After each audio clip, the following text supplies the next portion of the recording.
Today's video will be on modified Whitman flap. In the year 1974, Ranford and Nissl modified the original Whitman flap. Now coming to the surgical procedure, first let's see about the incisions. Okay, so the first incision is a reverse bevel incision and it is done using a Bart-Parker Levin blade. And the direction of incision is that this is supposed to be the long axis of the tooth. So the scalpel is directed parallel to the long axis of the tooth, but 0.5 to 1 mm from the free gingival margin. So this is your free gingival margin. 0.5 to 1 mm from the free gingival margin, you start up to the alveolar crest. So this incision is basically given to separate this pocket epithelium from the flap.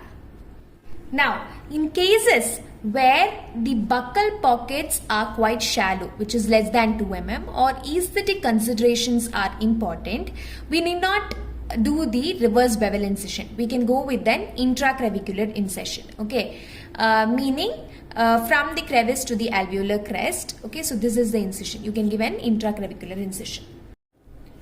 Two things to be kept in mind when you are placing the incisions in the palatal aspect is that an exaggerated palatal scalloping effect has to be given. This is done to basically get a good flap adaptation interproximally. And also, be sure to direct the scalpel, okay, palatal to the long axis of the tooth, palatal to the long axis of the tooth, so that you are aiming to reach the alveolar process 1 to 2 mm from the alveolar crest. Okay, so this is how the palatal incision has to be given. Once the first incision is given, the next step is to elevate the mucoperiosteal flap. Okay, you're going to elevate the flap until few mm of your alveolar bone is exposed. The second incision is an intraclavicular incision from the crevice to the alveolar crest. This incision is given to separate this collar of tissue surrounding the tooth from the root surface. So this is the second incision. So this was the first incision and now the second incision is given. So the next incision is given perpendicular to the tooth surface. So this is your tooth surface. So this incision is given perpendicular to the tooth surface as close as possible to the bone crest. So this is how the incision is given. So once this incision is given, this collar of gingival tissue is removed and this incision is given using an Orban's knife. After the loosened collar of gingival tissues is removed, this root surface would be thoroughly curated and planed. Care should be taken not to disturb for the residual periodontal attachment fibers which is present near the alveolar crest attached to the roots of the teeth. The flaps are then adapted to the bone or to each other interproximally using a finger pressure.